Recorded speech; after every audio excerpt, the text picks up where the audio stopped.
नमस्कार साथियों, मेरा नाम है अजय सिंह शेखावत और आप देख रहे हैं ENN भारत, जहां हम रवीश कुमार से लेकर मिलत टाइम्स तक सभी रिपोर्ट्स आपको दिखाएंगे और उसका निचोड़ आपको बताएंगे। तो चलिए साथियों, बिना समय गवाए शुरू करते हैं रिपोर्ट्स का निचोड़। जहां सबसे पहले बात करेंगे हम रवीश कुमार की। रवीश कुमार अपने YouTube चैनल में कहते हैं, राहुल गांधी ने बिहार से अपनी वोटर अधिकार यात्रा शुरू की और साफ कहा कि वोट चोरी का मतलब है आरक्षण, रोजगार और लोकतंत्र की चोरी। उन्होंने चेतावनी दी कि जल्द ही हाइड्रोजन बम फटेगा और भाजपा की असलियत सामने आएगी। सवाल है कि क्या चुनाव आयोग इस पर कोई कदम उठाएगा या फिर चुप्पी साधे रहेगा। कांग्रेस ने मेहनत से फर्जी वोटरों के सबूत जुटाए हैं और अब नजरें टिकी है 30 सितंबर को आने वाली अंतिम मतदाता सूची पर। निष्कर्ष साफ है, राहुल गांधी ने वोट चोरी का बड़ा मुद्दा बनाया, अब नजरें 30 सितंबर की सूची पर है। वहीं अगर अगली बात करें तो अभिषार शर्मा ने अपने YouTube चैनल में दिखाया राहुल गांधी और तेजस्वी यादव की वोटर अधिकार यात्रा रैली में भाजपा और चुनाव आयोग पर वोट चोरी के गंभीर आरोप लगे। राहुल ने कहा कि वोट चोरी का मतलब है अधिकार और लोकतंत्र की चोरी और चेतावनी दी कि जल्द ही हाइड्रोजन बम फटेगा।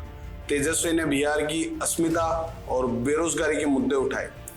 निष्कर्ष ये रैली बताती है कि कांग्रेस और आरजेडी वोट चोरी को चुनावी हथियार बना रहे हैं। वहीं बात करें अगले की तो अजीत अंजुम अपने YouTube चैनल में कहते हैं, पटना में राहुल गांधी और तेजस्वी यादव ने वोट अधिकार यात्रा निकाली। गांधी मैदान से शुरू हुई ये यात्रा प्रशासन ने डाक बंगला चौक पर रोक दी, लेकिन अंबेडकर चौक तक पहुंचकर माल्यार्पण के साथ खत्म हुई।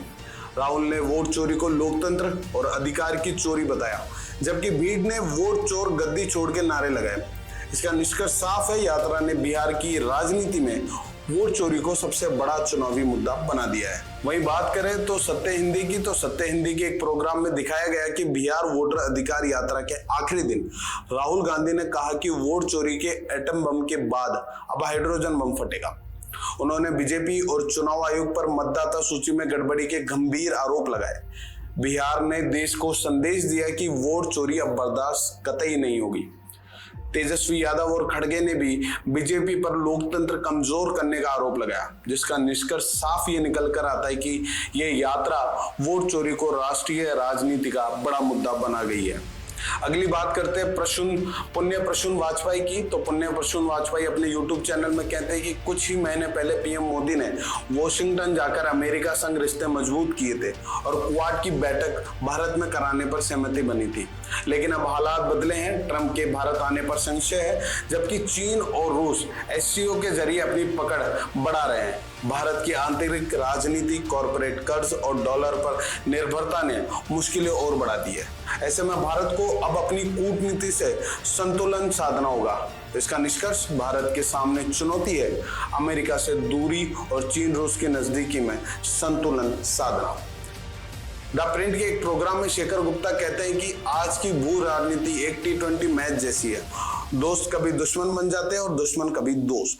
हाल ही में चीन में संपन्न हुए शंघाई सहयोग संगठन SCO शिखर सम्मेलन में भारत, चीन, रूस, पाकिस्तान और कई अन्य देश शामिल हुए।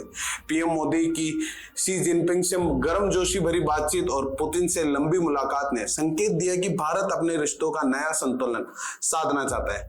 वहीं अमेरिका इसे ध्यान से देख रहा है और माहौल शांत करने के लिए नरम बयान दे रहा है, जिसका निष्कर्ष भारत, अमेरिका, चीन और रूस के बीच संतुलन साध रहा है। यह बदलाव असली है या दिखावा, ये तो वक्त ही बताएगा।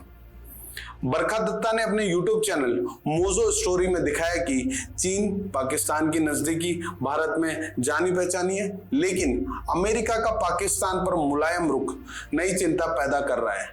ट्रंप बार बार खुद को मध्यस्थ बताकर भारत की संप्रभुता को चुनौती देते रहे, जिसे मोदी सरकार ने स्वीकार नहीं किया। इसी खींचतान में ट्रंप की नाराजगी ने भारत अमेरिका रिश्तों पर असर डाला, खासकर व्यापार और तेल खरीद जैसे मुद्दों पर, जिसका निष्कर्ष भारत कूटनीति में फंसा है, अमेरिका का दबाव और रूस चीन की मजबूरी। अरफा खानम शेरवानी ने अपने YouTube चैनल में दिखाया कि पटना की वोट अधिकार यात्रा में तेजस्वी यादव ने बीजेपी और नीतीश सरकार पर जमकर हमला बोला। उन्होंने वोट चोरी, भ्रष्टाचार और बेरोजगारी को सबसे बड़ा मुद्दा बताया और कहा कि डबल इंजन की सरकार असल में अपराध और भ्रष्टाचार की सरकार है। भीषण गर्मी और धक्का मुक्की के बावजूद भीड़ का जोश देखने लायक था। तेजस्वी ने राहुल गांधी तक को ओवरशैडो करते हुए विपक्ष का नैरेटिव तय कर दिया। इसका निष्कर्ष यही निकल के आता है कि विपक्ष का चुनावी हथियार होगा वोट चोरी और भ्रष्टाचार विरोध। द वायर के एक प्रोग्राम में दिखाया गया कि असम की राजनीति में घुसपैठिया मुद्दा अब मुस्लिम विरोधी रूप ले चुका है। मुख्यमंत्री के बयानों और भेदभावपूर्ण कानूनों से बंगाली मुसलमानों में डर है। यह सिर्फ असम नहीं, पूरे देश के मुसलमानों का संदेश देता है कि उनकी नागरिकता हमेशा शक के घेरे में तो रहेगी।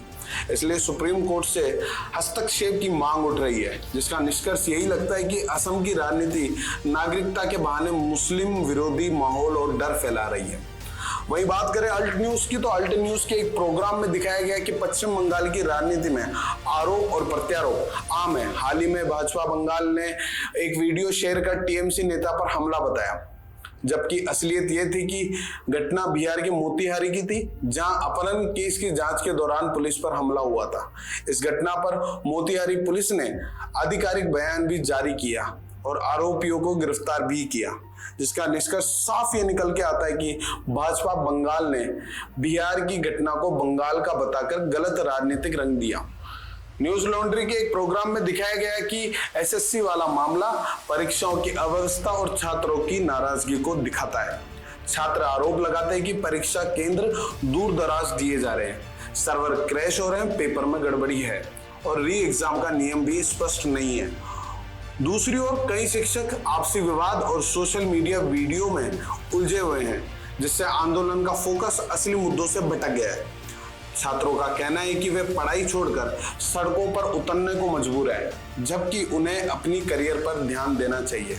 इसका निष्कर्ष निष्पक्ष परीक्षा की लड़ाई अव्यवस्था से कमजोर हुई है। मिलत टाइम्स के एक प्रोग्राम में दिखाया गया कि राहुल गांधी और तेजस्वी यादव की वोटर अधिकार यात्रा पटना के गांधी मैदान में खत्म हुई। 16 दिन की इस यात्रा में दोनों नेताओं ने जिलों का दौरा कर भाजपा और चुनाव आयोग पर वोट चोरी का आरोप लगाया। कांग्रेस, राजद संग कुछ दल जुड़े, मगर मुस्लिम नेतृत्व वाली पार्टियां शामिल नहीं रही।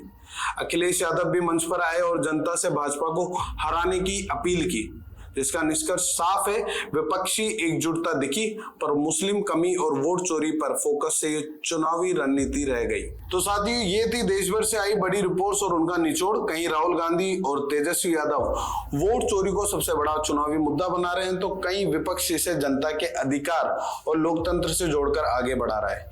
वही अंतर्राष्ट्रीय मोर्चे पर भारत, अमेरिका, रूस और चीन के बीच कूटनीति के संतुलन साधने की कोशिश कर रहा है। बात करें असम और बंगाल जैसे राज्यों में पहचान और नागरिकता के मुद्दे पर राजनीति तेज है, तो छात्रों की आवाज शिक्षा व्यवस्था की खामियों को उजागर कर रही है। अगर आप इन सभी पत्रकारों के वीडियोस को देखना चाहते हैं तो इनके वीडियोस के लिंक डिस्क्रिप्शन में है, लिंक पर जाकर आप इनके वीडियोस देख सकते हैं। देखते रहिए हमारा चैनल ENN भारत, और अगर आपको हमारी खबरें और विश्लेषण पसंद आए तो सब्सक्राइब करें, वीडियो को लाइक और शेयर करें। तब तक के लिए बने रहिए हमारे साथ। मिलेंगे आपसे अगले वीडियो में। धन्यवाद।